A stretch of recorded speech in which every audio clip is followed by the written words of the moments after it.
రాగి పిండితో కుడుములు ఎలా చేసుకోవాలో చూపిస్తాను. మనకి ఒక గ్లాసు రాగి పిండి తీసుకుని అందులోకి ఇది ముక్క చెక్క లాంటి వేరుశనగ గుడ్లు ముక్క చెక్కలా చేసుకోవాలి. వేయించేసాక వేరుశనగ పొడి, తర్వాత వచ్చి కొబ్బరి ఒక 2 స్పూన్లు తీసుకోవాలి. పచ్చి కొబ్బరి 2-3 దాకా వేసుకోవచ్చు, బాగుంటుంది. ప్లస్ కొంచెం నువ్వుల పొడి, అలాగే ఇది బెల్లం, ఖర్జూరం, ఎండు ఖర్జూరం దంచాను, ఆ పొడిని కొంచెం వేసుకోవాలి. స్వీట్ కావాలనుకుంటే కొంచెం ఎక్కువ వేసుకోవచ్చు. కొంచెం కొద్దిగా సాల్ట్ వేయాలి, కొంచెం ఎక్కువ వేయద్దు అసలు, కొద్దిగా. మొత్తం వీటన్నిటిని శుభ్రంగా కలిపేసుకోవాలి.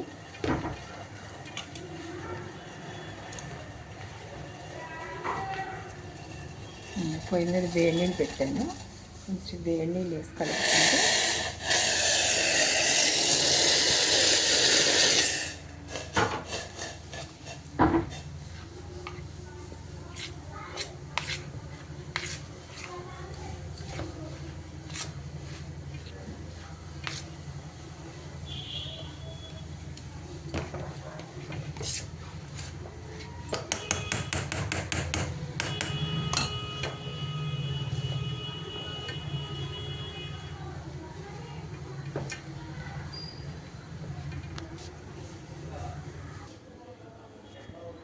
ఇలా కుడుముల్లా చేసుకోవాలి.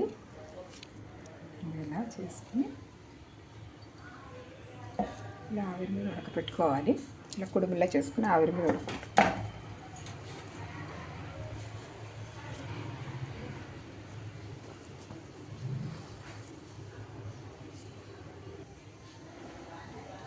కుడుములు ఉడికిపోయాయి.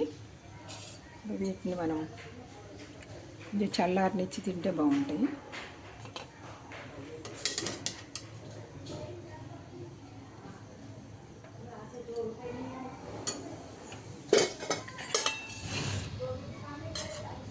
ఇవి మనం ఏదైనా స్వీట్తో తిన్నా బాగుంటాయి. నేను కొంచెం కొబ్బరి వేసి కొంచెం బెల్లం పొడి వేసుకుని తింటే చాలా బాగుంటాయి. ఏంటంటే పప్పు నూనె అది కూడా వేసుకుని తింటే చాలా చాలా టేస్ట్ ఉంటాయి. అదేవిధంగా చట్నీ కూడా వేసుకుని తినచ్చు, ఎందుకంటే బెల్లం తక్కువ వేస్తాం మనం, స్వీట్ అనేది చాలా తక్కువ ఉంటుంది.